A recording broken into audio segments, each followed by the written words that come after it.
people are attacking you and calling you all kinds of things, then don't be discouraged. God will vindicate you. Now, Jesus was called a glutton, a drunkard, and a friend of low-life sinners, and they even accused the Apostle Paul of being a madman, a fool, and a babbler. The Bible calls Satan the father of lies in John chapter 8:44. And when you're committed to doing God's will, he will attack you. And to be honest with you, he's going to use people around you to do it. But don't get discouraged and don't despair.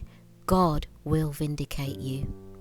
His word says, "No weapon formed against you will prosper, and any tongue that rises up in judgment thou will condemn. Because these are the inheritance of the servants of the Lord, and the vengeance is of him." If you insist on retaliating, I'll be honest with you, God will back off and he will leave you to it. But when you put the situation into his hands, the test can result in a testimony to his goodness and grace in your life.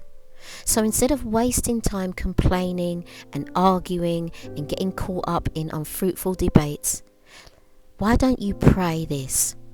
Let your favour shine on your servant in your unfailing love. Rescue me. Don't let me be disgraced, Lord. I call out to you for help.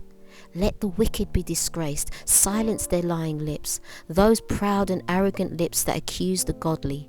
How great is the goodness you have stored up for those who fear you. Lavish it on those who come to you for protection, blessing them before the watching world. You hide them in the shelter of your presence, safe from those who conspire against them. You shelter them in your presence, far from accusing tongues. Psalm 31, verse 16 to 20. Brothers and sisters, also simply pray, "Father, I put this situation into your hands today. Vindicate me."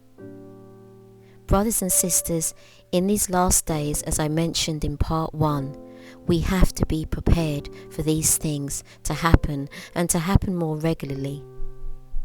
But God, as I said before, will vindicate you.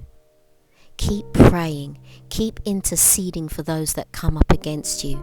The Bible tells us to pray for our enemies, pray for those that come up against us, pray for those that persecute us. Stay in that state of prayer and remember who you are in Christ Jesus. I pray that this video blesses you and encourages you. God bless you. And remember, Jesus is the light of this world. God bless you.